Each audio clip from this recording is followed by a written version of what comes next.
Назарбаев 30 жыл тек жемқорлықпен айланысыпты ғой. 30 жыл Қазақстанды дамытуға қызмет еткен жоқ. Өзінің отбасын дамытты.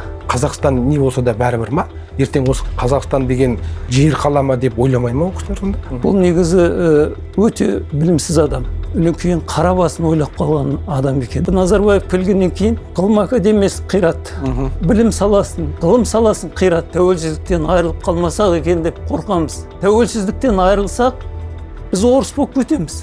Біз Қытай болып кетеміз. Қаңтарды ұйымдастырғанда Назарбаев. Ал жағымпаздықты онда билік істеді ма? Ол үшін де біз билікті айыптауымыз керек па? Жағымпаздық қазақтың ұлттық мінезіне айналып кетті. Қазақ қоғамының дауысы әлсіз. Бізге осы күйінде немене жасап жіберсе деді, трансплантация, детальный исход деді. Биліктегі адамдар өзі болсын, туыстары болсын, ешқайсысы Қазақстанда емделмейді. Бәрі шетелде. Неге маған бір адамға квота бермейді мемлекеттің есебінен шетелге барып емделуге? Өкпем бардық, тек қана билікке емес, мені қорғай алмаған қоғамға да. Қайырлы күн, қадірменді көрермендер. Бұл Қазақ Айран YouTube арнасының ашық сұхбат алаңы. Бүгін бізде қонақта белгілі журналист, кезінде қоғамда кең таралған, тіпті тиражы 100 мың данаға дейін өскен Жұлдыздар отбасы Аңыз адам журналдарының бас редакторы Жарылғап Қалыбай. Қош келдіңіз аға. Ассалаумағалейкум ағайын. Мынау Назарбаевтың дәуірінде енді елдің дамуы тежелгені өз алдына жекелеген адамдар үлкен соққы көрді. Оның ішінде қуғын көргендер бар, түрмеге түскендер бар, тіпті өмірі қиылғандар да бар. Ал кейбір адамдар шетелге кетуге мәжбүр болды. Біз осы қатарға сізді қоссақ бола ма? Мен алғашқылардың бірі болып кеттім ғой деймін. Өйткені 2014 жылы 30 мамырда Астана қаласында Назарбаев, Путин, Лукашенко үшеуі кедендік одақтан неге өтетін болды, Евразиялық одаққа сөйтіп соған қол қоятын болды. Сол кезде біз Жанболат Мамаймен жақсы едік, араласып, ол қатты жұмыс істеді. Көптеген немелерге барды, аудитория алып, бір жиын өткізейік деп соған қарсы. Барлығы бас тартты, соңында ақшасын қайтарып беріп. Сосын мен ойланып қалдым да, не істеуге болады? Бір қарсылық білдіру керек болды да, неге? Біз уже ар жағы СССР 2 дейді ғой. Ресейдің қол астына қайттан өтіп кетпейміз деген қауіп қатер болды. Өйткені сол кезде Путин уже Қырымды басып алған, басқа ЛНР, ДНР деп екеуін қосып алуға тырысып жатқан кезі, біз оның Жириновскийлер бар, басқалары бар, бізді шошыта бастады. Сосын Гитлерді алдым да Путинмен салыстырдым. Өйткені Европаның және Американың біраз парламент мүшелері, ірі саяси қайраткерлер Путин туралы былай деп айта бастады. Путин начинающий Гитлер до 1939 года деп. Сондайларды журналға бердім де, сосын өзіміздің ғалымдарды, саясаткерлерді, тарихшыларды сөйлеттім. Сонда олар барлық жағынан Путиннің бастаған тірліктері, Грузиясы бар, несі бар, осы бұрынғы одақты қайттан қалпына келтіргісі келетін қаупі бар екенін, және соғыс құмар екенін бәрін айтты. Өйткені русский мир деген идеясын бастап, ол кәдімгі Гитлердің не сияқты фашистік, рашистік дейма, сондай идея екенін жұрттың бәрі ашып айтты. Сол не керек? Журнал шықты. Сол күні біздің президент аппаратының бір қайраткері, сол кезде президент аппаратының екінші адамы Майлыбаев деген жігіт бар. Мен енді қасында тұрған жоқ, бірақ сөйдегі жігіттерден кейін естідім. Мен журналымды алғанда бірден Россияның елшісіне хабарлаған, міне осындай деп жатыр Путин деп. Содан олар алғанда аударып алып, бұрмалап аударып, Россияның сайттарына берді, не қылды. Не керек? Сол күні бұрын ақпарат министрі емес, агенттік еді. Сол агенттіктің баспасөз хатшысы шықты да мені 12-13 жылға соттайтын болды. Журналды жабатын болды. Штраф салатын болды. Таң қалдық. Бір күнде жаңағыдай. Не керек? 1,5 жылдай соттастық. Мен оған дейін ешқашан соттың көрмеген, соттың не екенін де білмеушім. Сөйтсем, әкімшілік сот деген бар екен. Алматы қаласының несі, қазір міне Санжар Боқаев қызық болған кезде, ол кезде саяси бөлімді басқаратын. Ол мені соттады. Санжар Боқаев. Санжар Боқаев. Кейін мен оған айттым, сен соттабасың деп. Содан кейін азаматтық сот деген бар екен. Мынау бізде қарттар үйі бар, өте мықты, бірақ өрді қазақтар көп жатпайды. Ылғи жаңағы ветеран войны анау мынау дейді, немесе тыловой. Сол Ресейдің адамдары жатады. Сөрден не керек? 13 адам маған немне беріп, арыз жазды. Арыз жазып, әрқайсысы маған жаңағыдай штраф салып, бір 60 миллион ба, 70 миллион ба ақша талап етті менен. Сонымен ұзақ соттастық. Содан кейін ана 3-ші сот, не сот екен, қылмыстық. Енді соның бәрін ұйымдастырып жүрген бір адвокат. Сол адвокат сотқа бермек, бәрібір бізді жеңілдірді. Ана сот бізде білесіздер ғой, енді әділет сот жоқ қой. Не керек? Содан кейін менің журналымды Қазпошта алады да, анандай пачка-пачкамен. Соны ашпастан 3-4 айдан кейін қайтарып әкеп береді. Ол біздің редакцияға үлкен шығын. Әрине. Мен айтам, барып қатты-қатты сөйлеймін ғой. Ол Қазпоштаның бастығының орынбасары. Жәке, жүріңіз, кофе ішеміз деді. Абылайханның бойында кофеханалары көп.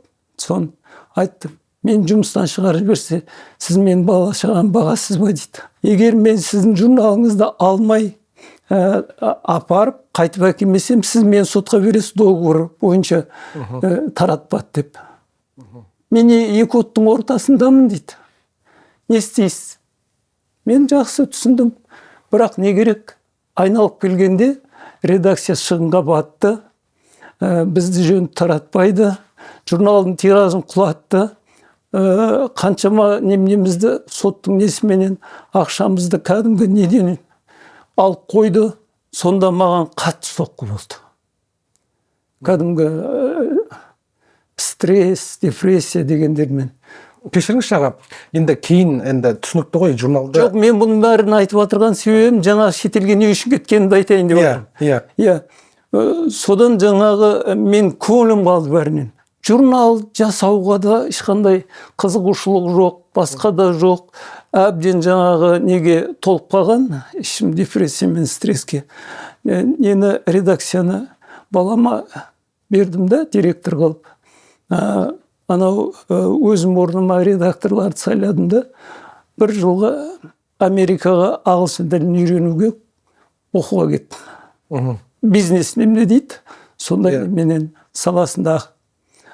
Сояқта барып бір аман қалдым. Әйтпесем мен уже өліп кетпесем де бір сондай жағдайға кеп қалып едім.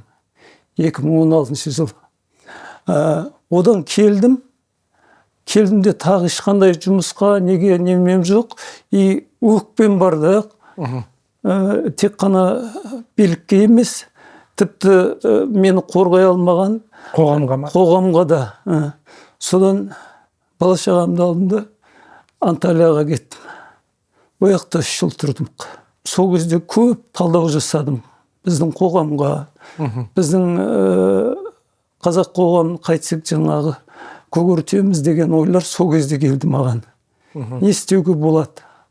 Өйткені мен өзі кішкентайымнан өзімнің семьямды не емес осы.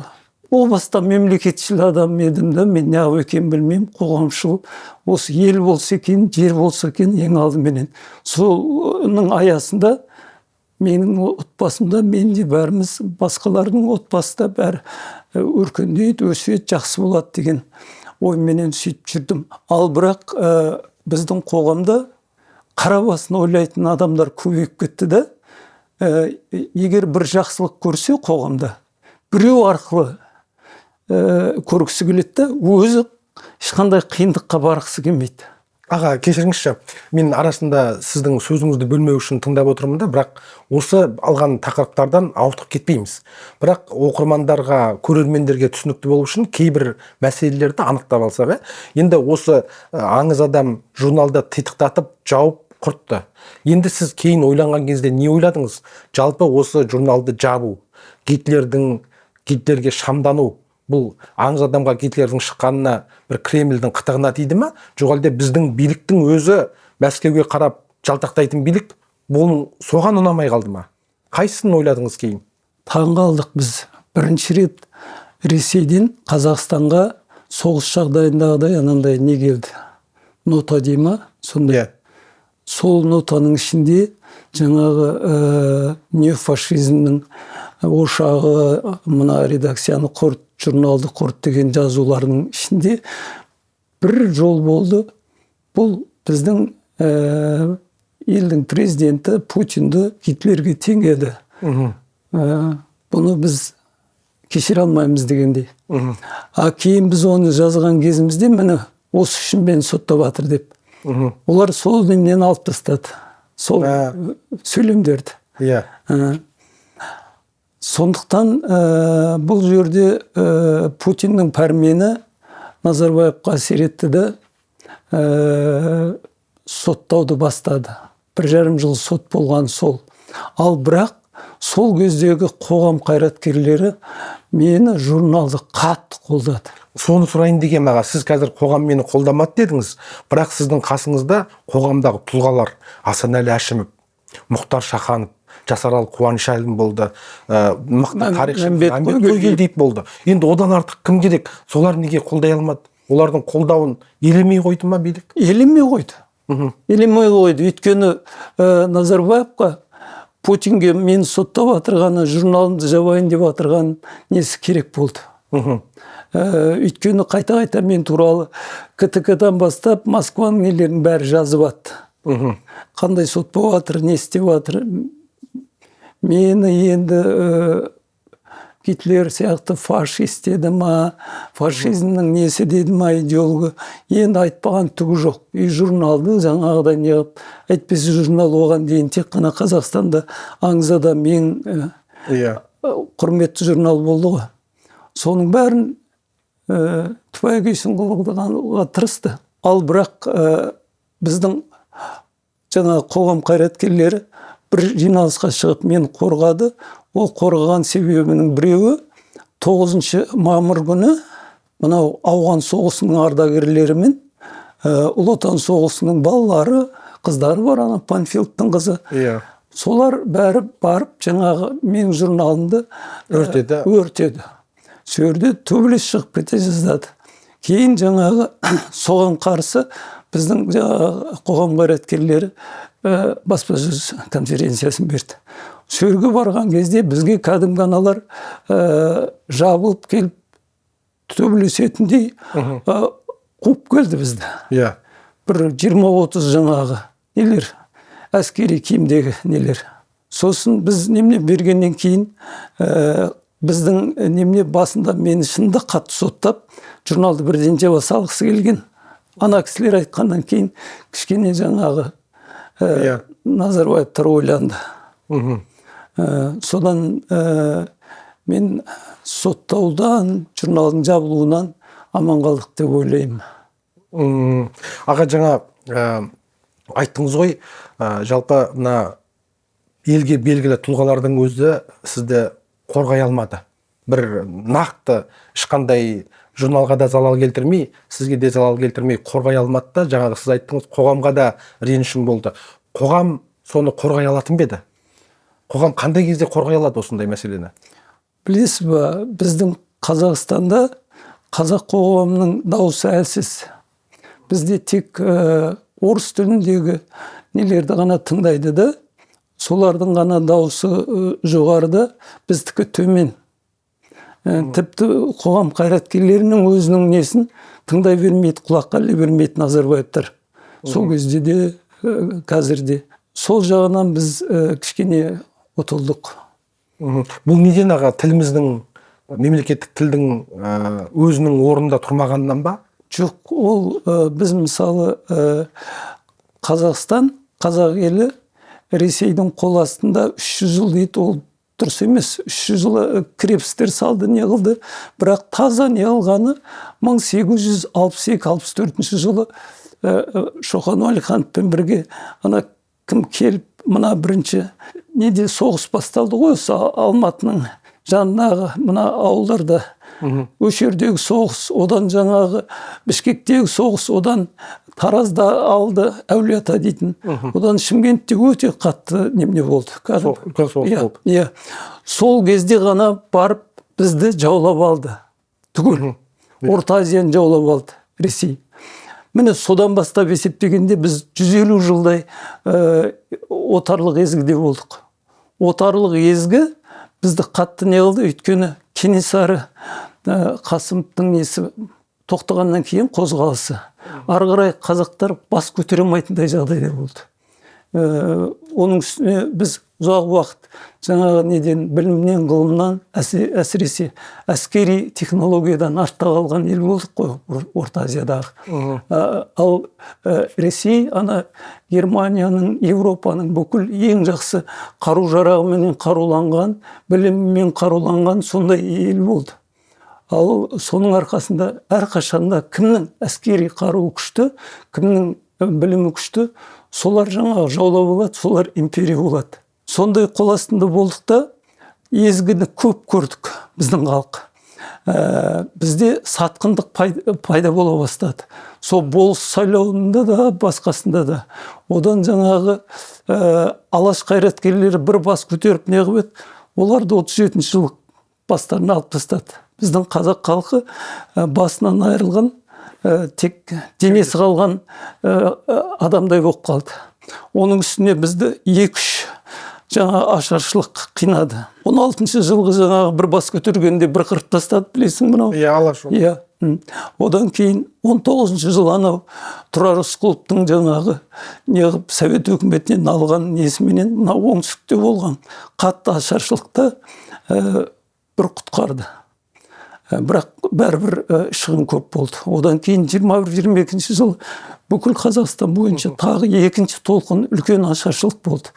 Анау Лениннің продкорпорациясы несі бар ғой, сол кезде өйткен мал мүліктің бәрін жинап алды да, бәрін тең қыламын деді, ол болмайтын болғаннан кейін қайтадан капиталистік неменен рынокты не қылды, қайтадан таратты. Бірақ кейін Сталин оны түсінген жоқ. Ленин өлгеннен кейін қайтадан жаңағы бәрін тең қылуым керек, жаңа марксизм, ленинизм деді де, қазақтың мал мүлкін бәрін не қылып алып, бізді де жаңағы колхоз совхоз ұйымдастырып, сондай жаңа өмірге не қыламын деді де, біз қырылып қалдық.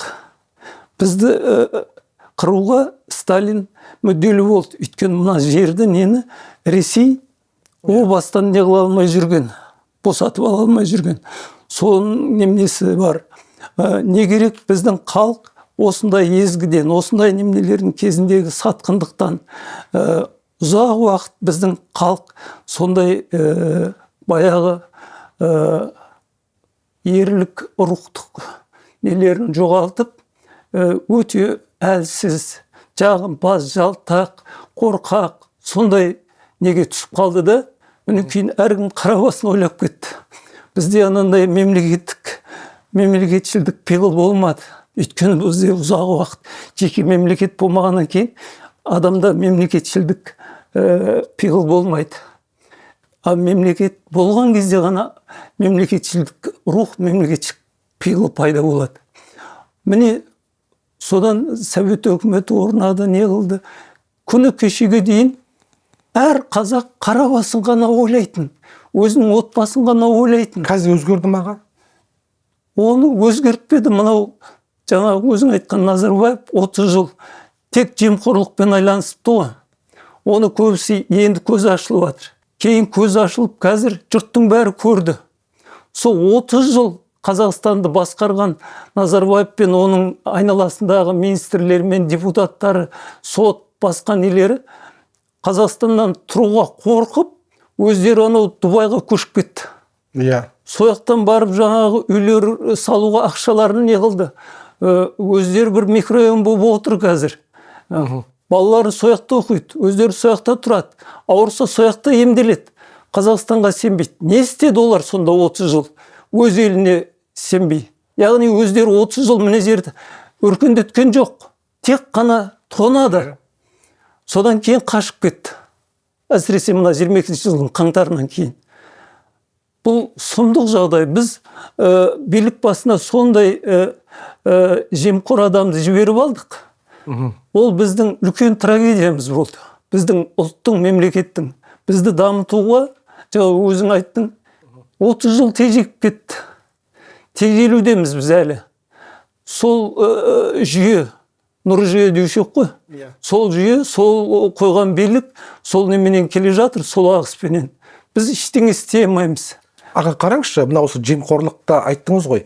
Мына осы өткен биліктің ең бір жексұрын әдеті немесе қалыптастырған жүйесі десек, ол жемқорлық. Бірақ енді осы жемқорлықпен қабаттаса жүретін тағы да бір жексұрын бар, ол жағымпаздық. Вот енді қараңызшы, бұл жемқорлықты билік өршітті ғой, билік өзі істеді ғой. Ал жағымпаздықты онда билік істеді ма? Ол үшін де біз билікті айыптауымыз керек па? Жағымпаздықты. Жағымпаздық қазақтың ұлттық мінезіне айналып кетті. Кім айналдырды онаға? Оны 150 жыл бойы орыс Ресей несінің қол астындағы езгіден айланып кетті. Әсіресе жаңағы алаш қайраткерлер кеткеннен кейін. Міне жағымпаздықпен ғана билікке өсетін болды. Жағымпаздықпен ғана бір байлыққа қол жеткізетін болды. Бизнеске, басқаға. Ал кім жаңағы жағымпаздық жасай алмайды?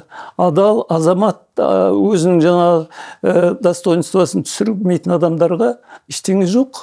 Аналар ғана өседі. Олар түсінікті аға, енді олар қызметтегілер, мемлекеттік қызметте ары қарай барайын деп тұрғандар. Ал біздің зиялылар шаға. Олар қызметке тұрған жоқ қой, бірақ бәрі жағымпаз болды ғой. Неге оларындай болды? Зиялылар, ол барлық нәрсе зиялы да, зиялы емес болу да, олардың несі де, мына Путиннің Ресейге қарап тұрған қазіргі зиялыларын қарасаң, тура біз өткен жолды жасап жатыр. Сондай бізден қарағанда мықты интеллигенция Ресей. Аузын ашамайды қазір Путинге. Шетелге қашады, немесе үндемей жүр, немесе соның сөзін сөйлейді. Біз де сондай болдық. Біздің зиялыларымыз да жаңағы аузын ашамай қалды. Және аузын ашса, олар да өзінің таланты болсын, еңбегі болсын, сонда елге қызмет етеді. Соның бәрін көрсетпей қоятын болғаннан кейін амал жоқтан үндемей қалатын болды. Бұл бір. Екінші, бізде сондай үлкен зиялы қауым, интеллигенция қалыптаспаған. Әсіресе мынау Назарбаев келгеннен кейін ғылым академиясын қиратты. Бүкіл білім саласын, ғылым саласын қиратты. Денсаулық саласын қиратты. Ауыл шаруашылығын қиратты. Жекешелендіруіне анау-мынау деп. Міне бұл қазаққа жасалған кәдімгі қастандық сияқты.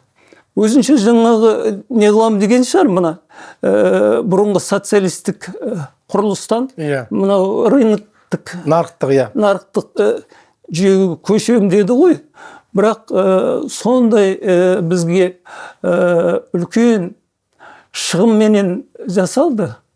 Өзбекстанда немесе Белорусияда ондай шығын болған жоқ. Бізде өте қатты болды. Және халықты бір сындырып жібере жаздады. Соның ішінде зиялы қауым сынып кетті. Өйткені біздің зиялы қауым әлсіз.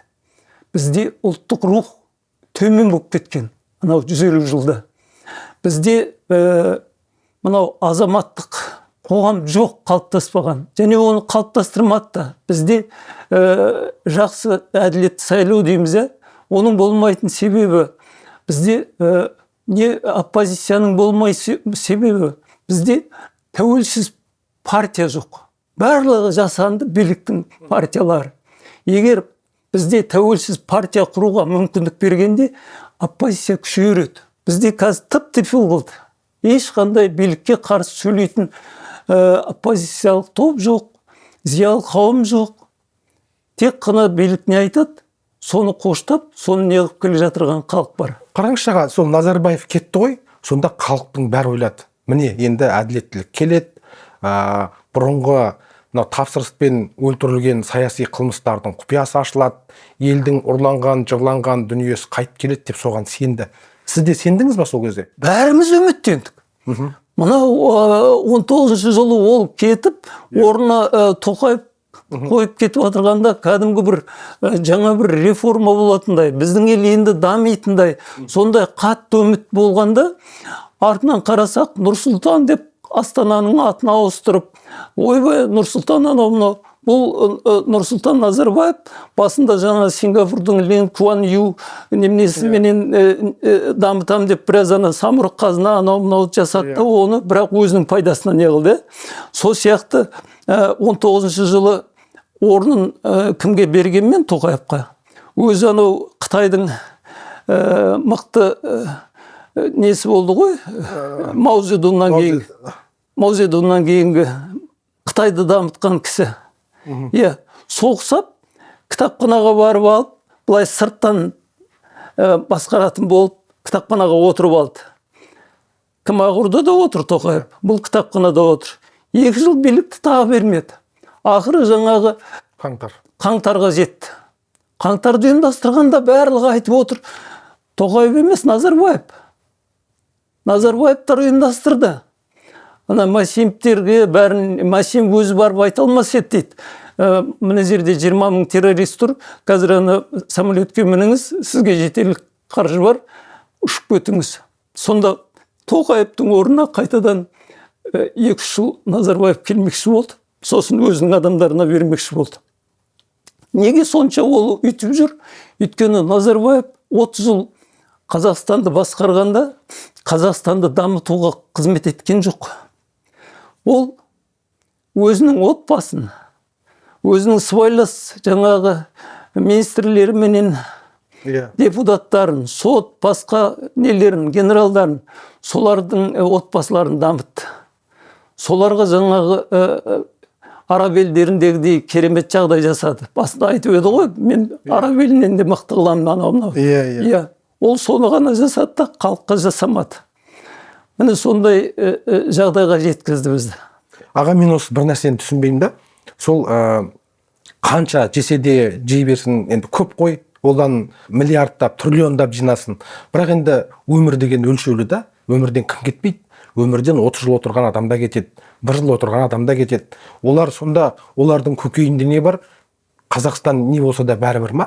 Ертең осы Қазақстанда ел қалама, Қазақстан деген жер қалама деп ойламай ма оқушылар сонда? Жоқ, мынау адам облыста қандай отбасында тәрбиеленді, қандай ұстаздан білім алды, қандай ортада өсті, соған байланысты екен. Бұл негізі өте білімсіз адам. Жай техникалық училищелерді, нелерді бітірген білімсіз адам, үнекейін қара басын ойлап қалған адам екен да. Бұнда Құдай берген талант көп. Өте ақылды, реалист. Бірақ жаңағы қулық сұмдығын, өзіндегі талантын, шешендігін бәрін ол өз пайдасына не қылды да, қазақ халқына, мемлекетіне пайдаланған жоқ. Ол мемлекетшіл адам емес еді. Сондықтан ол 30 жылда Қазақстанның жер асты, жер үсті байлығының бәрін тонап алды. Жаңағы айтайын деп отырған немнің жалғасы. Содан соншалықты күшейіп кеткені, Тоқаевқа беріп, жаңағы 2 жыл басқарады ма, ары қарай жаңағы қайтадан басқарғысы келеді. Және қазірге дейін Тоқаевтан кейін өзінің адамдарын қояды, біз ештеңе істей алмаймыз. Халықты соншалықты қатаң бақылауға алып алған қазір. Анау Қытайдың камераларынан бастап, мына смартфон нелерге дейін жаңағы. Біз цифрлық бақылаудамыз. Бізде бір мемлекетшіл, мына халыққа, ұлтқа, ел мен жерге жанашитын бір нелерді жіберіп шығарамадық. Тұлғаларды ма? Тұлғаларды. Ондай тұлғаларды Алтынбек, Заманбек, кімдерді, баяғыда кім, Назарбаев қалай еткенін білесіздер. Енді бұлар қазір тек халқынан қорқады өзінің. Назарбаевтың немесінде Жаңаөзеннің қаны болса, бұлар сол қылмыстарынан мемлекеттік қылмыс қой енді. Сол үшін жазаланбау үшін және осы күнге дейін жинаған активтері менен капиталдарын шетке шығарған елге қайтарып әкеп не қылмау үшін барлық күшін салады. Өздері өлгенше де балаларына да ештеңе тимей ары қарай осы неменен дами беруіне. Аға, сіз, мен байқадым, әлеуметтік желіде осы елдің көсегесін қалай көгертеміз деген нәрсені көп жазады екенсіз. Өткенде ғой деймін, Рысбек Сәрсенбайұлы ұйымдастырған бір жиында сіз осындай бір баяндама жасапсыз. Елдің көсегесін көгерту деген не? Осы қиындықтардан шығу ма? Оның жолы қандай? Қалай көгереді ел? Бұл ой негізі шыны керек. Мынау Нобель сыйлығының лауреаты Солженицын 90-91 жылы Америкадан Россияға қайтып келді. Қоныс аударды. Сонда Россияның қайтсек көсегесін көгертеміз деген үлкен мақалда жазды. Сол кезден бастап маған сондай ой келді. Қайтсек қазақ елінің көсегесін көгертеміз деген сұрақ менде осы 35 жыл тұрды. Содан көсегесін көгерту деген бұл қазақ елін дамыту ғой. Әлеуметтік жағынан, рухани жағынан, экономикалық жағынан. Міне сол өркендеп өссе, қазақ елі қуатты мемлекетке айналады. Қуатты мемлекетке айналған кезде ғана сол мемлекеттің әрбір азаматының мүмкіндіктері ашылады. Сен еркіндікпенен жақсы жерде бала шағаңды оқыта аласың. Жақсы жалақы аласың. Жақсы әлеуметтік жағдайда боласың. Терезең тең басқа мемлекеттің адамдарымен мен Қазақстан азаматымын деп мақтанып еркін сөйлесе аласың. Қазір ғой біз ұяламыз кейбір біздің биліктің тірліктеріне. Ресей не айтса қолымызды көтеріп неменеде отырамыз, онда болсын, басқада болсын.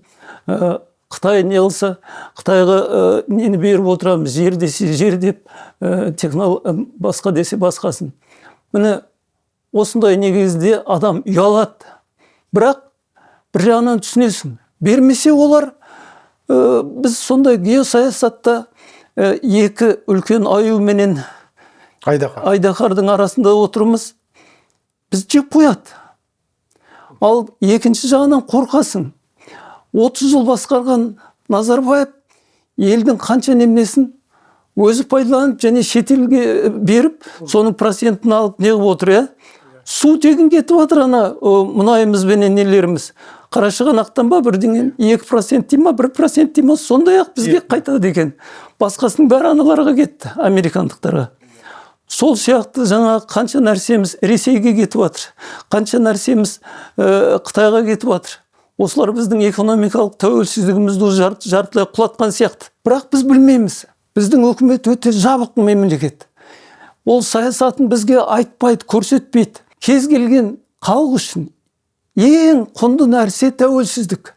Тәуелсіздік болса ғана қазақ тілі де дамиды, мемлекет те дамиды, сол мемлекеттің әрбір азаматы да, оның отбасы да дамиды.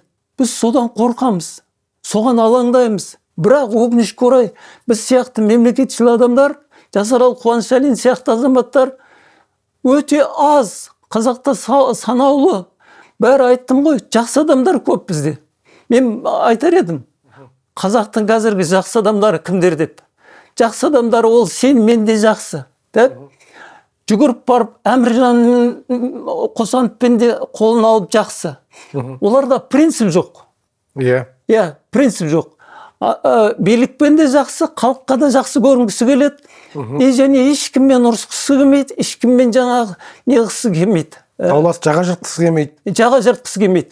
Мемлекеттің немесі тағдыры шешіліп жатыр, халықтың тағдыры шешіліп жатыр. Жаңаөзен қырғыны болып жатыр. Біреу шығып бірдеңе деуге жарамайды. Қаңтар қырғыны болып халық қырылып жатыр. Біреу шығып арша түсуге шамасы жоқ. Неге? Өйткені мемлекетшілдік пиғыл жоқ. Барлығы қара басын ойлап, біреудің арқасында күн көргісі келеді.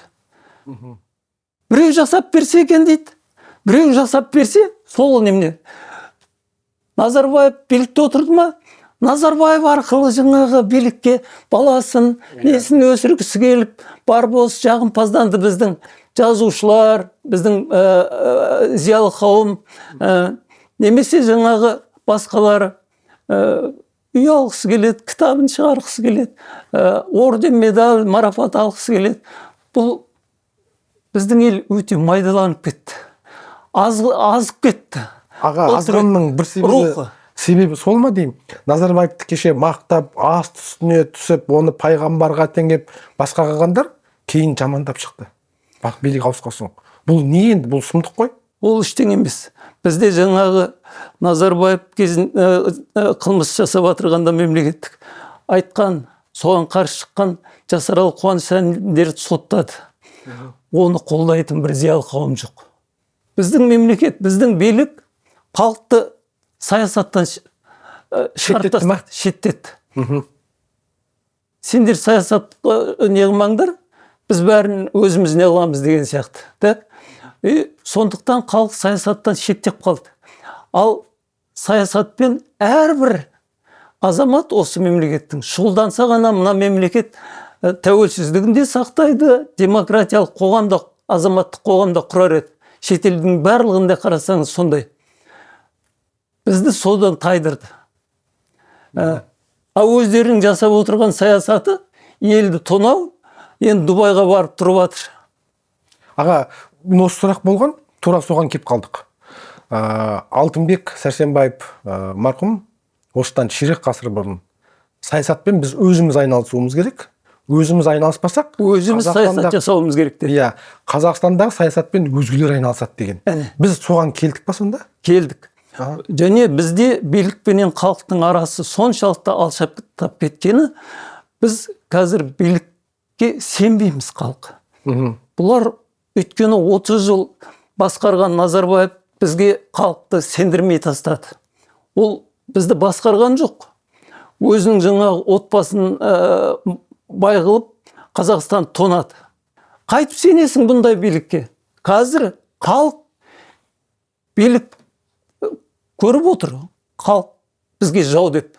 Ол сыртқы немнеден қорқып отырған жоқ, ішкі саясаттан қорқып отыр біздің билік. Өйткені дамитын елде билік пенен халық бір болу керек, дос болу керек, бір-біріне сенімді болу керек. Екеуінің идеологиясы, идеясы ұлттық бір болу керек. А бізде екі бөлек.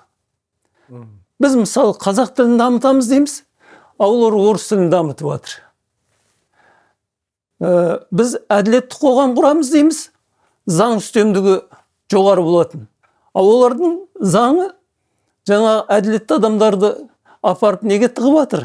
Кешегі қаңтар оқиғасына байланысты әшейін немене жазған блогерлерді түрмеге. Сол қылмысты ұйымдастырған Масимовтер менен жаңа Назарбаевтың інілері мен немнелеріне жіберіп жатыр. Кішкене ақшасын алып. Шетелге кеткен үлкен капитал мен активтерді қайтарамыз дейді. 1% қайтпады. 1 триллионға жетпеді. 850. Ол ең аз ба ол аға? 850 миллиард деген аз ба сонда? Теңге ғой ол. Иә, миллиард. Доллар емес. Ол түкті емес. Аналардікі миллиард доллармен кетті ғой. Жоқ, миллиард. Ал енді қараңыз. Енді сол немнелерді қайтарамағаннан кейін не істеді? Ана антикорды ауыстырды, нені ауыстырды. Қайтарамағаннан кейін оларды инвестор қылып жіберді енді. Инвесторлық комитет құрды, не қылды?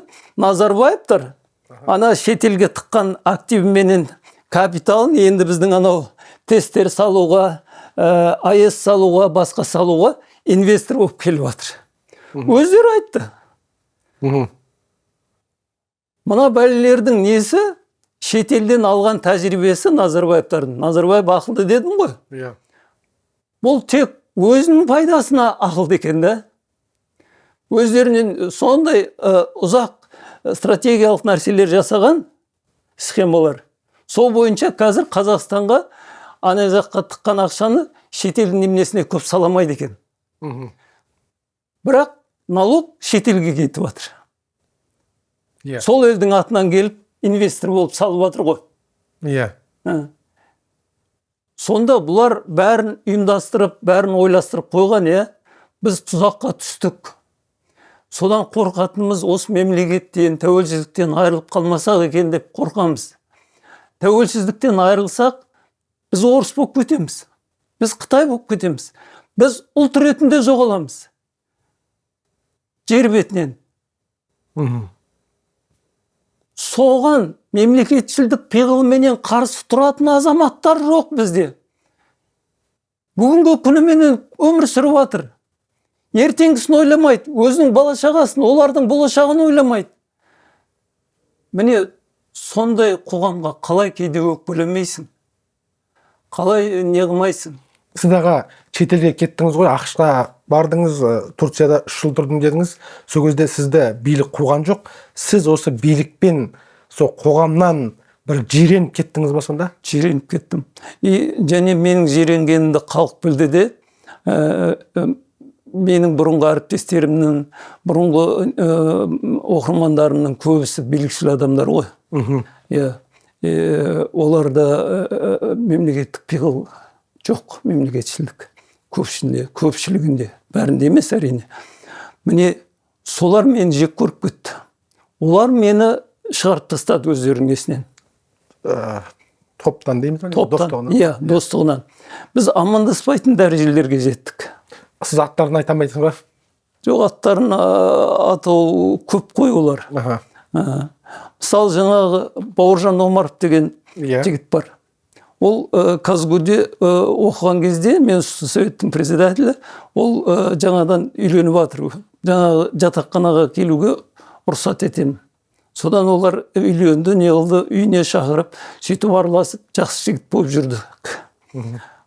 Кейін үлкен өмірге шыққан кезде, университет бітіріп, ол жақсы жігіт, бәріменен жақсы амандасады, екі жағына бірдей, қосандықтарға да мынандай принципті жасар алды. Қуаныш Әлен сияқты жігіттерге де анағанда, мынағанда.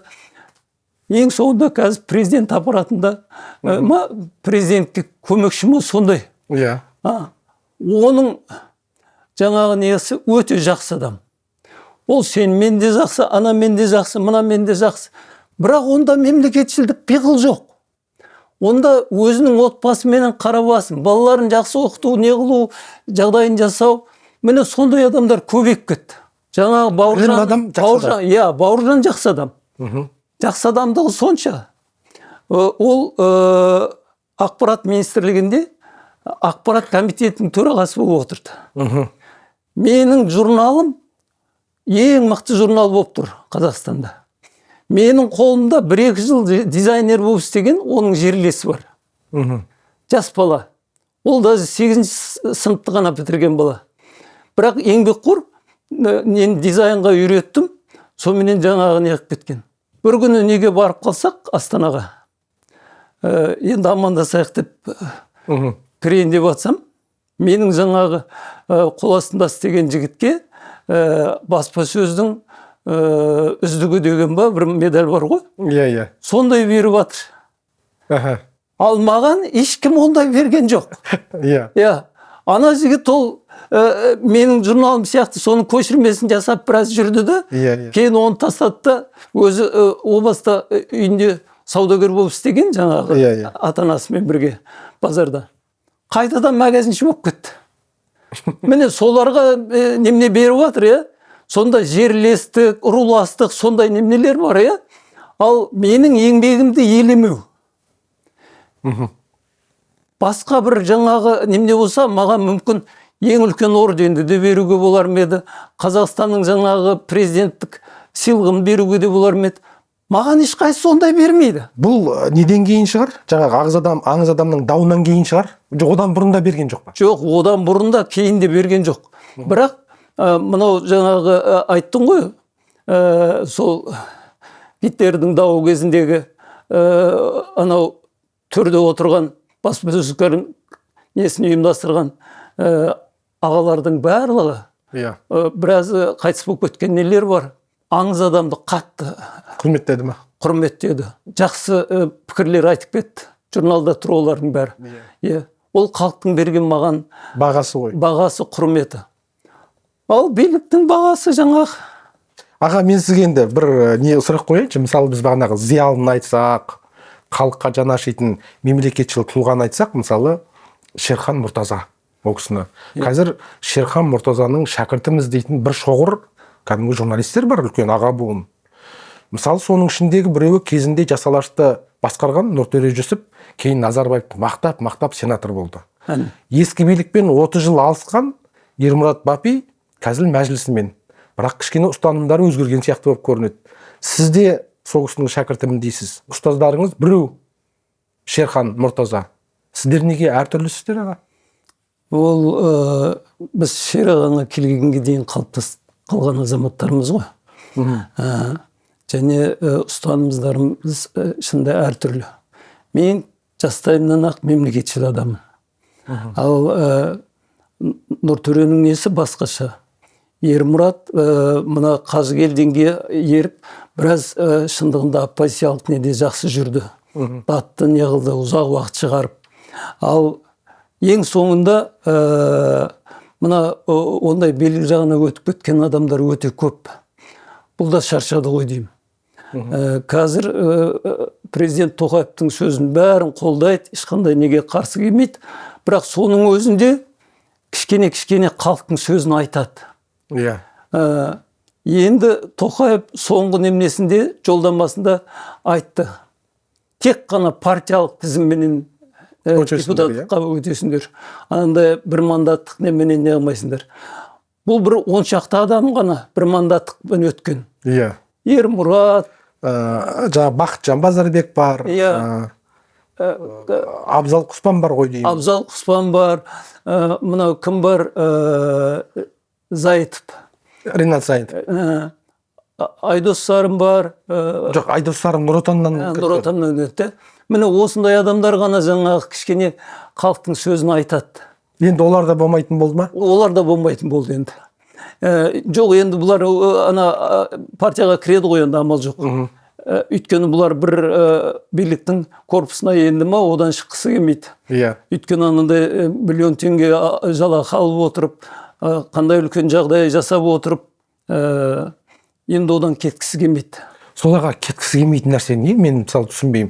Елдер сауда жасап та 2-3 миллион табуы мүмкін. Басы тыныш, құлағы тыныш, даудан аман. Осы билікке барған адамдар неге өзгеріп кетеді? Бір не құпиясы бар? Мен оның себебін былай деп түсінемін. Мысалы жаңағы өз күшіменен еңбек етіп, өз күшіменен жаңағы бірдеңеге жететін адамдар бар, азамат. Өз күшіне сенетін. Әлсіз адамдар бар. Олар тек мемлекеттің несіменен күн көріп, немесе мақты бір бизнесменнің несін қол астында жұмыс істеп, немесе соның кітабын шығарып сөйтіп күн көргісі келетіндер. Олар әлсіз адамдар. Сол әлсіз адамдар бізде өте көбейіп кеткен, рухани әлсіз адамдар. Ал өзі, мысалы, мынау таза кәсіпкер бизнесмен дейміз ғой, бұлар өте тәуекелшіл адамдар. Рискіден қорықпайтын. Ал ана қорқатын адамдар билікке кетеді. Солар жаңағы жағымпаздық жасайтында, өзінің ешқандай принципі жоқ. Билік не айтса, тек соны не қылып, күлкіге қалып отырады. Телевизорден неден көріп отырамыз. Енді бір логикаға сыймайтын нәрселерді айтып, әйтеуір билік не айтты, Тоқаев, немесе Назарбаев. Соны жаңағы құптап, қоштап, мына сөзін бұлай не қылу керек, түсіну керек, мынаусын бұлай түсіну керек деп. Бұлар әлсіз адамдар. Сондайларды билікке жіберіп алдық. Біз билікке мемлекетшіл адамдарды шығаруымыз керек. Мұнан мен жастардан қатты үміт күтем. 10-15 жылдың ішінде мықты жастар билікке өссе, онда біздің мемлекет дамиды. Егер біз соны шығарамасақ, біздің мемлекет құриды. Аға, сіз жаңа сұрақ болды ғой, елдің көсегесін қалай көгертеміз дегенде, біз бағанағы залалын, оның қирағанымызды айттық. Сіз соның жауабын таптыңыз ба? Жауабы мынау. Ең алдымен саяси билік. Мемлекетті, тәуелсіздікті сақтаудың бірінші жолы саяси билікті жақсарту. Егер мынау әділ сайлау болса, көп партиялы немене қоғам құрсақ, парламент құрсақ, парламенттік президенттік жүйеге өтсек, өз премьер-министрімізді, өз президентімізді өзіміз сайлайтын болсақ, өз депутаттарымызды өзіміз сайлайтын болсақ, әрбір облыс, әрбір ірі қала өз әкімдерін өздері сайлайтын болса, міне ел сонда ғана дамиды. Екінші, тәуелсіздік. Кез келген мемлекеттің ең құнды нәрсесі, ең қымбат нәрсесі тәуелсіздік. Адамдар жаңа қарабасын, өзінің отбасын ғана ойлап жүрген адамдар соны түсінбейді. Тәуелсіздігі сақталып, мемлекеті дамса ғана оның отбасы да, оның бала-шағасы да, оның болашағы да керемет болады. Жоқ, оны ойлайтын адамдар аз. Бәрі өз басы.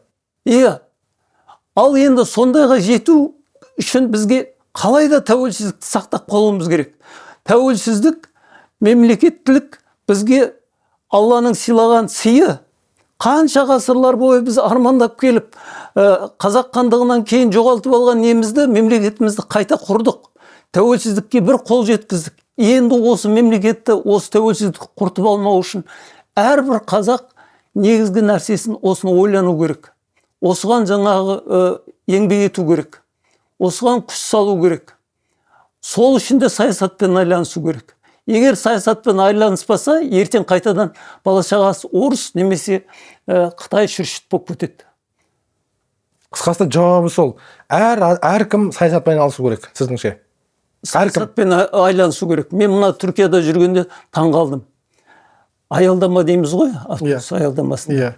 Сөйерде сыпырып жүретін сыпырушы бар. Олар қатты темекі шегеді, еркегі де, әйелі де. Жаңа не алады, тұрған жерінде анандай урнаға тастамайды, мына аяғының астына тастай салады. Соны сыпырып жүреді, біреуіне бірдеңе демейді. Сайлау болды. Президент сайлауы, парламент сайлауы. Сәл немене, жаңағы сыпырып жүрген адамдар көшеге шығып не қылған кезде қорқып кетесің, танымай қаласың. Қандай азаматтық не? Кішкентай нәрсеге олар не қылып кетеді? Кішкентай нәрсе дейміз ғой біз енді. Үлкен саяси нәрсе ғой негізі. Біздің елде ондай не жоқ.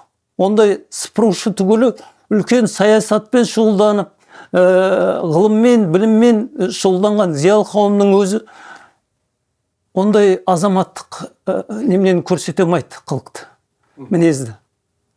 Бізде жаңағы сол азаматтық мінез баяғы кімнің айтқан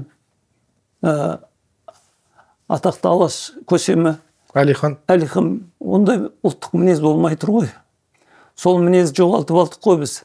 Соны қайтарып алуымыз керек. Соған жетуіміз керек. Аға, мынау қазір депутаттар бар, өзіңіз білесіз, кеше ғана Ардақ Назаров шешесін құттықтады.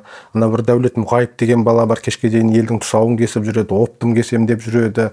Жалпы осындай адамдардың депутат болып отырғаны биліктің өзіне бір нұқсан емес па деймін да. Олар неге осындай адамдарды сондай парламентке баруға мүмкіндік берді оларға?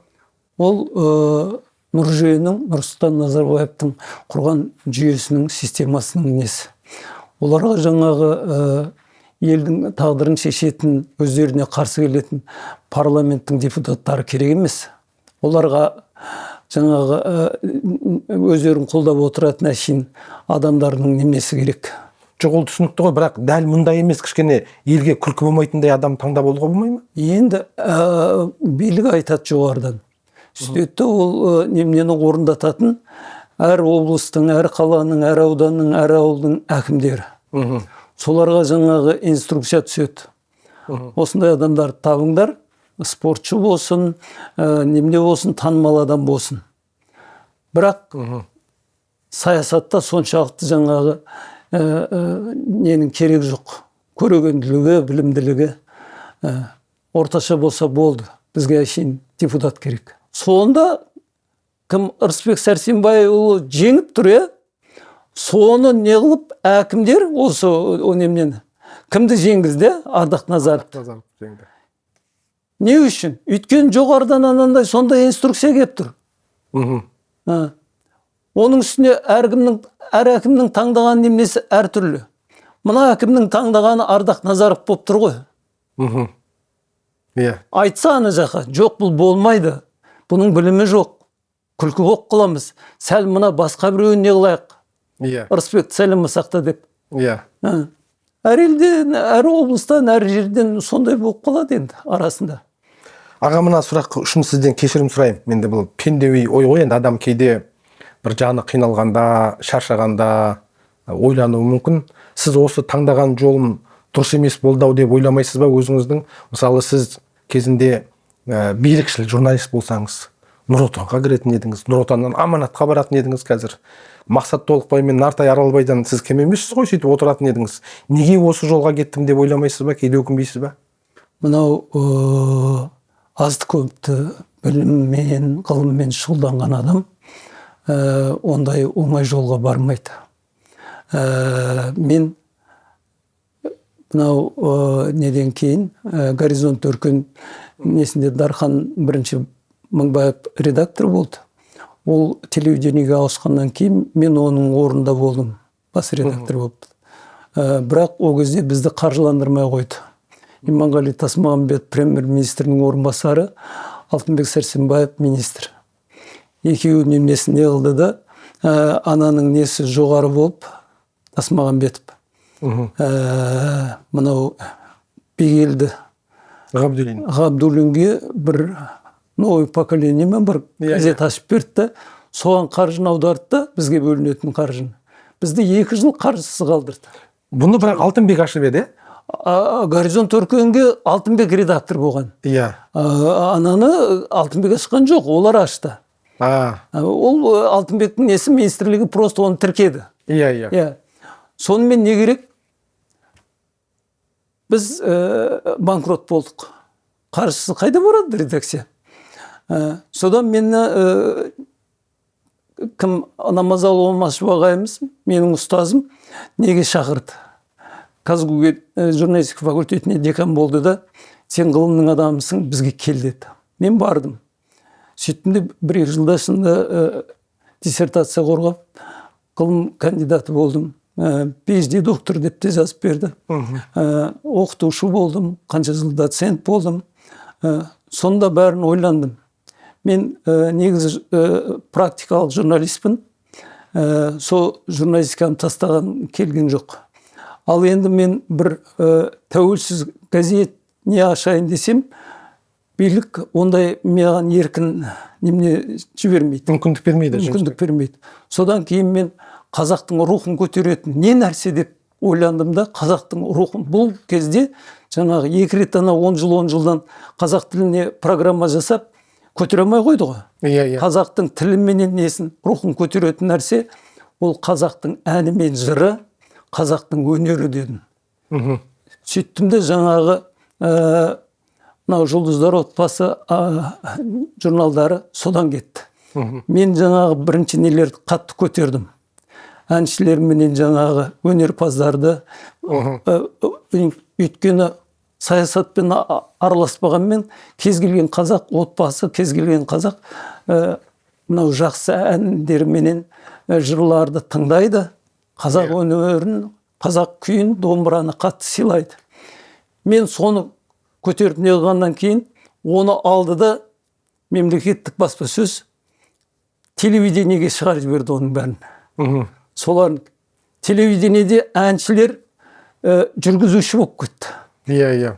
Телевизорден түспейтін қаһарман болып кетті. Мынау ғалым, зиялы қауым былай қалды. Аналар ғана сөйлейтін болды. Иә. Өйткені мемлекеттік баспасөзге сол керек болды. Назарбаев айтты. Ел саясатпен шұғылданбау үшін бұларды күндізін ойын сауықпенен жаңағы не қойыңдар алдап телевизорды.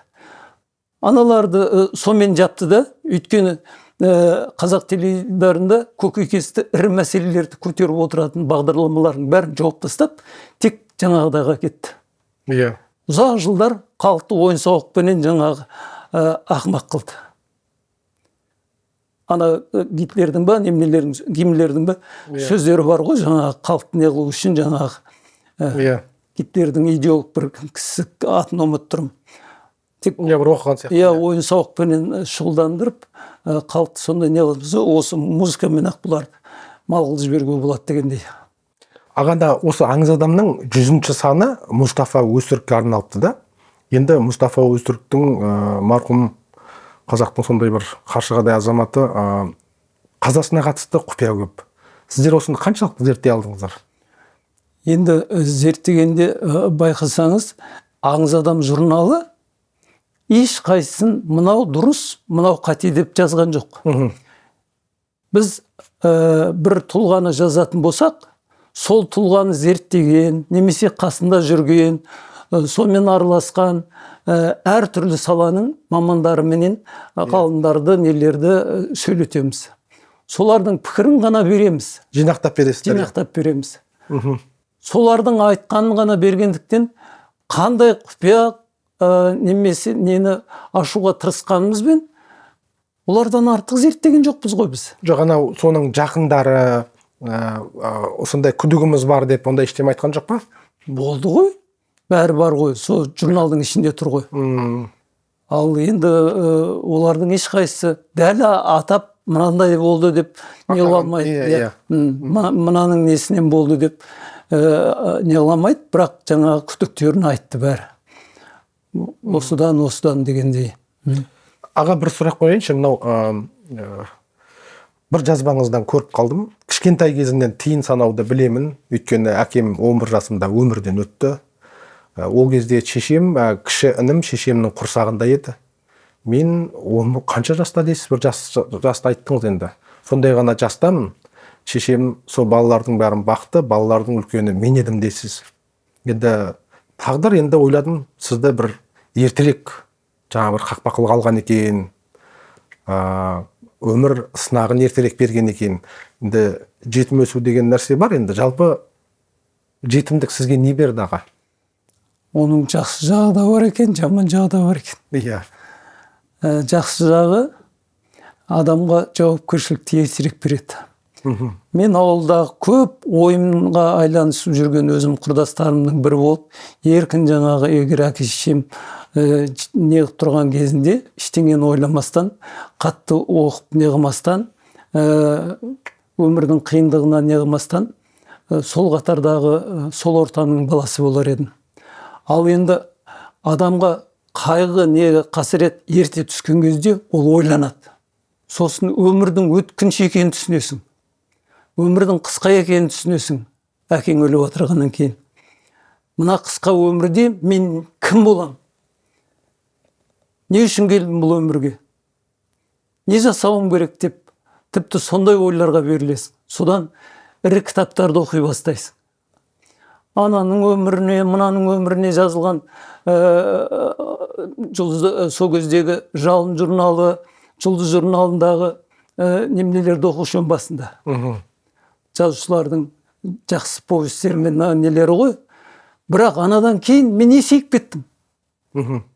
Мен ірі, не үшін мынаны Лев Толстой дейді, не үшін мынаны Достоевский дейді, не үшін мынаны Мұхтар Әуезов дейді, не үшін мынаны Шыңғыс Айтматов дейді, не үшін мынаны Абай дейді деп сондайларды оқитын болдым. Олар адамды, кішкентай адамның өзін өсіріп жібереді. Ірі мақсаттар, биік армандарды ойландырады. Мені өсірген бір жағы сол болды. Ал бірақ жаңағы әкем қайтыс болғаннан кейін, енді біздің ауылдың адамдары сол деңгейдегі адамдар ғой. Мұхтар Шағаным сияқты, сен де жаңағы 8-ші класстан кейін мына тракторист боласың, мына 8 баланы асырайсың деді. Барлық. Мені уже сөйтіп басып тастады. А бірақ мен жақсы оқимын. Ал менің нағашым болды, Амантай деген, өте талантты адам болды. Суретші де, музыкант та, көп нәрсе қолынан келетін адам болды. Сол кісі армиядан келіп, мынау Шымкенттің пединститутына оқуға түсетін болды. Сол оқуға түсірді. Мен 8-ші класс бітіріп жатырмын. Ана бағаларымды көрді де, мына бұладан обал ғой деді. Мен бұны автожүйімге апарам. Бұл емтихансыз түседі деді. Сөйтсек жаңағы жақсы оқыған баланы техникум дейміз, қазір колледж болды ғой. Емтихан тапсырмайды екен, әшейін неменен не қылады екен, жаңағы тексеріп, кішкене не қылады да. сонымен 3 орыс мұғалімі отыр. Әрқайсысы біреу математикадан, біреу физикадан, біреу тағы бірдеңеден формулаларын, нелерін, есептерін берді, шығарып берді. Сонымен не керек? Нағашым қатты қуанып өзі оқуға түскендей. Әлі өзі оқуға түскен жоқ. Апарып жаңағы ресторанға сол кездегі отырғызып, суретке түсіріп, жаңағы бір қуанып не алды. Соны әлі ұмытпаймын. Неге? Мені үлкен өмірге шығарған сол нағашым. Егер ол болмағанда, мен ана тракторист болып кеткенде не болар едім? Мен соны ылғи айтам. Ауылдағы үлкен ағаларымды білемін, трактористтер. Саққозын жұмысын істеп келіп, кешке келе жатқан кезде алдынан ауылдың адамдары шығады да, несін айтады, шөп әкеп берші, мынаны үйтші, мынаны бүйтші деп. Соны әкеп бергенше жаңағы етін асып, арағын дайындап отырады. Келіпті соны ішіп жеп, енді үйі 300-400 метр жер ғой. Трактордың немесін, газын басып, тар еткізген кезде, мынау пәленше ағамыз бүгін мас екен деп бәріміз білетінбіз, ананың даусында. Содан барады да өзіміз талай рет көрдік. Әйеліне немесін көрсетеді ғой, еркелігін. Пәленше көл, түсір мен.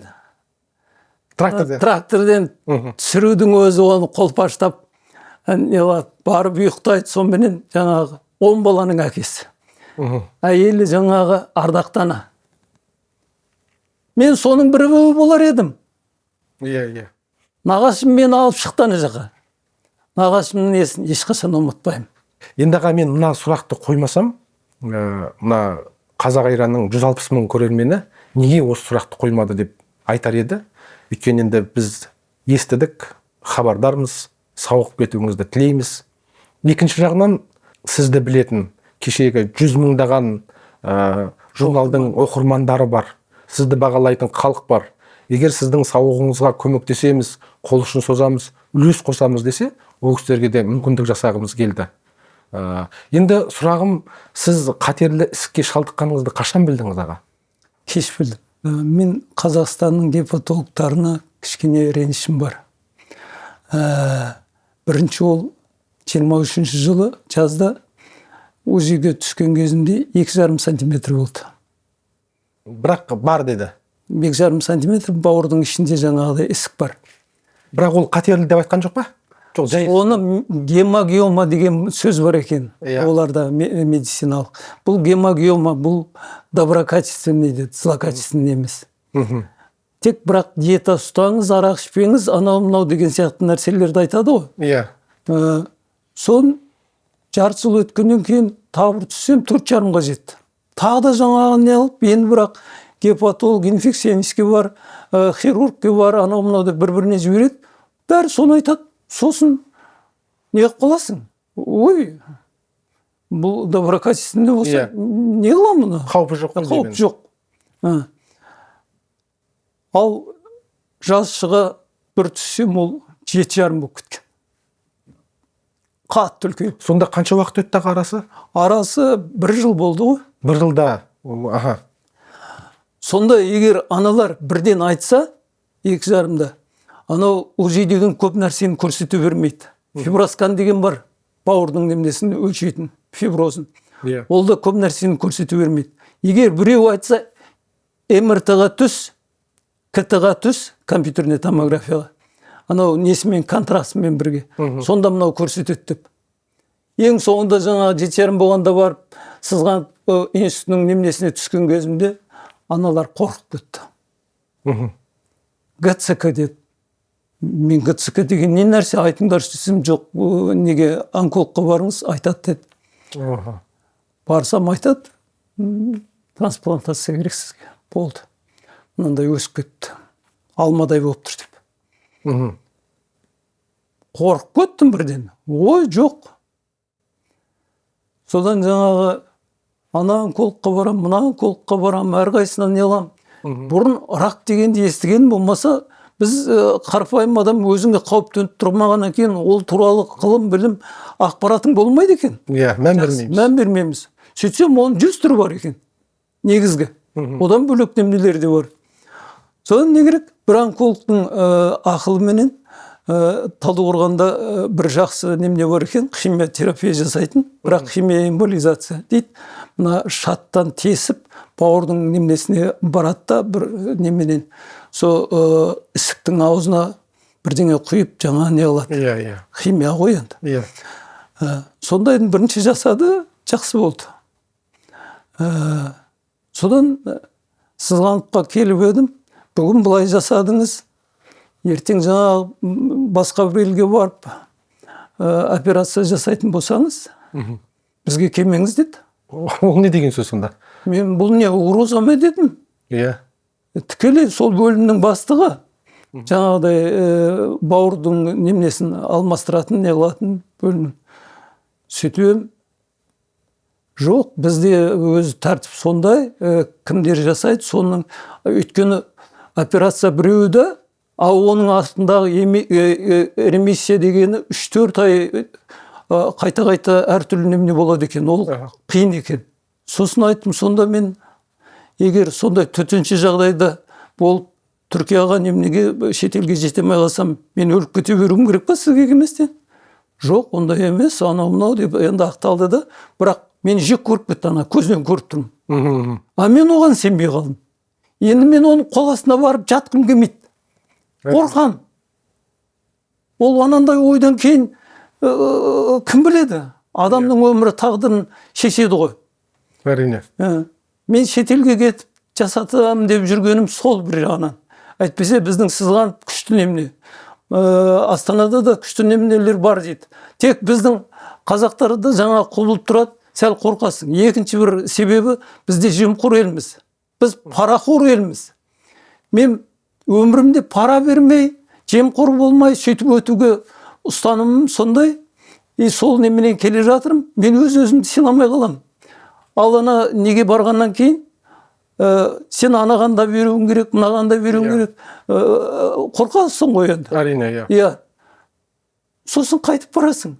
Өзіңді өзің сыйламай қаласың ғой одан кейін. Даже аман шықсаң да. Тіпті ана платныйна бар, иә? Платный төлеген күнде сөйтесің сен. Платныйға ақылы бөлімге төлеп тұрып, тағы да беру керек дейсіз бе? Онсыз болмайды. Болмайды онсыз. Сосын аға, мен өткенде сол Ырысбек Сәрсенбайұлының жазбасынан көріп қалдым ау деймін. Сізді бұған дейін осы Үндістанға және Турцияға барып емделді деген сияқты еді. Мен диагностика жасаттым. Диагностика үшін ғана бардыңыз? Диагностика үшін, емделуге емес. Өйткені мен Түркияға барғанда бір ем алғанымда, бір емінің өзі $10,000 шықты. Екі түрлі немнен салды, біреуі $7,000, біреуі $3,000. Ақшам бәрі кетті. Содан мен қорықтым, жоқ, мен сендерге емделмеймін деп Қазақстанға кетіп қалдым. Салған емі не сонда? Оны өсірмей ұстап тұратын нәрсе ма, күйдіру ма, не екен?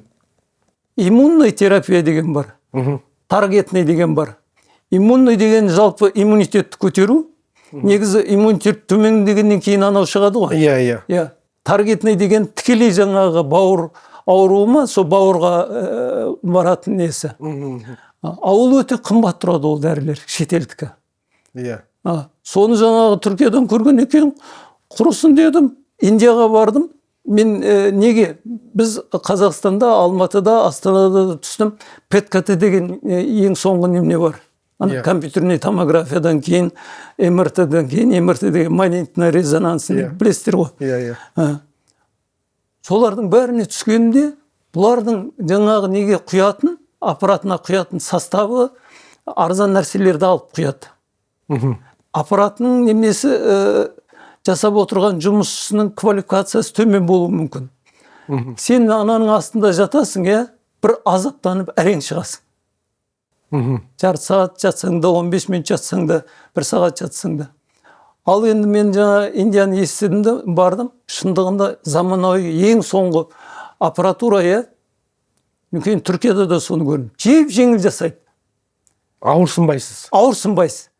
Және тұнық таза көрсетеді ғой ана нені.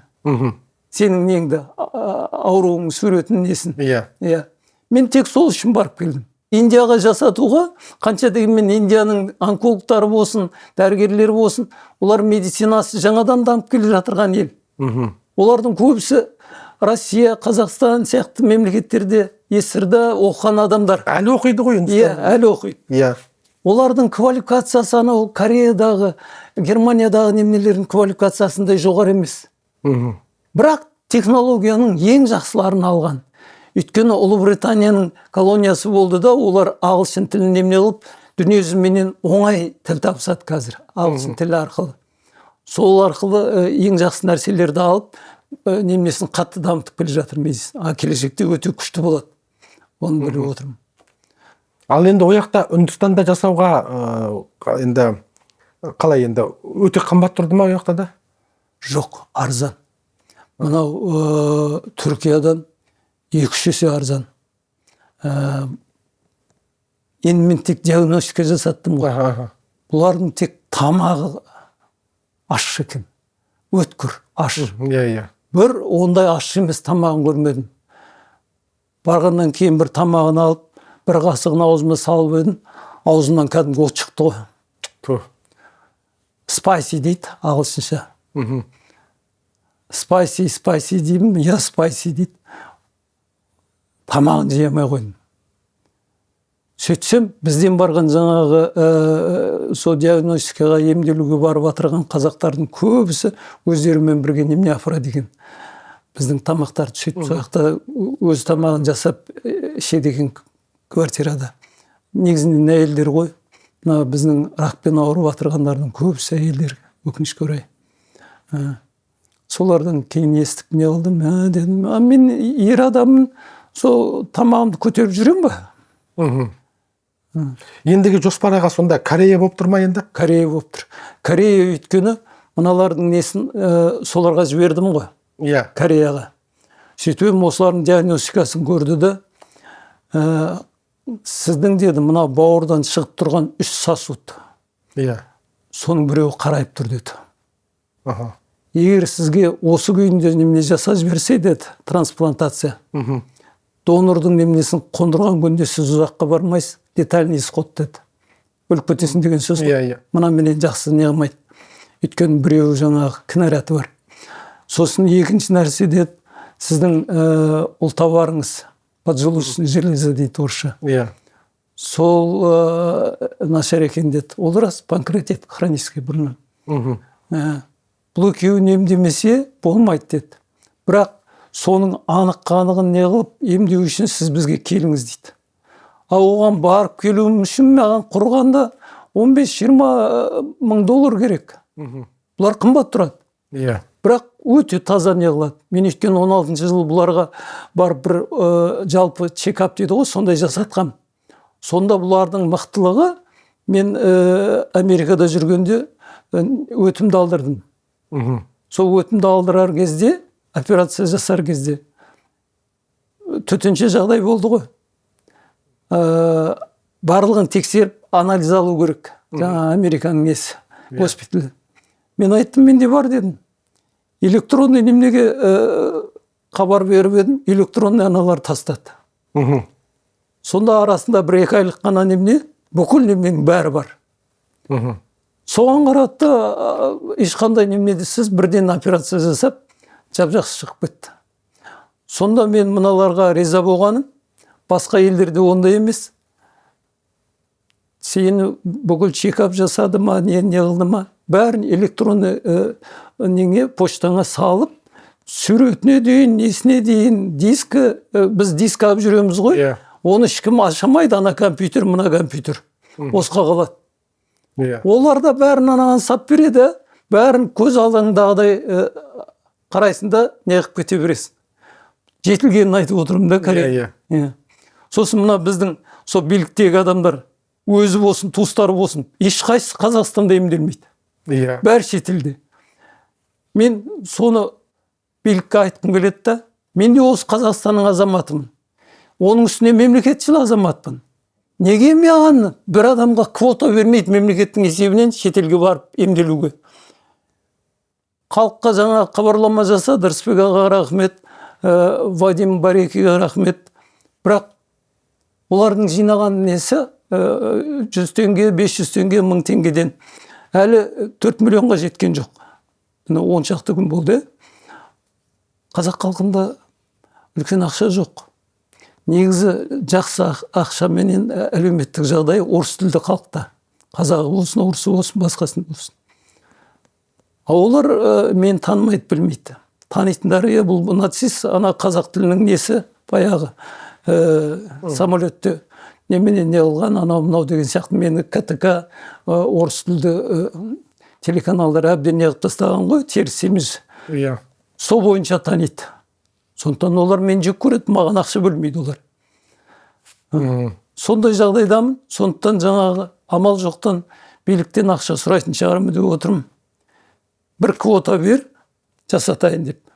Бермесе бермейді енді. Мынау біздің қарсы оппозицияның Әбіләзовтың адамы десе, бермей қояды ғой.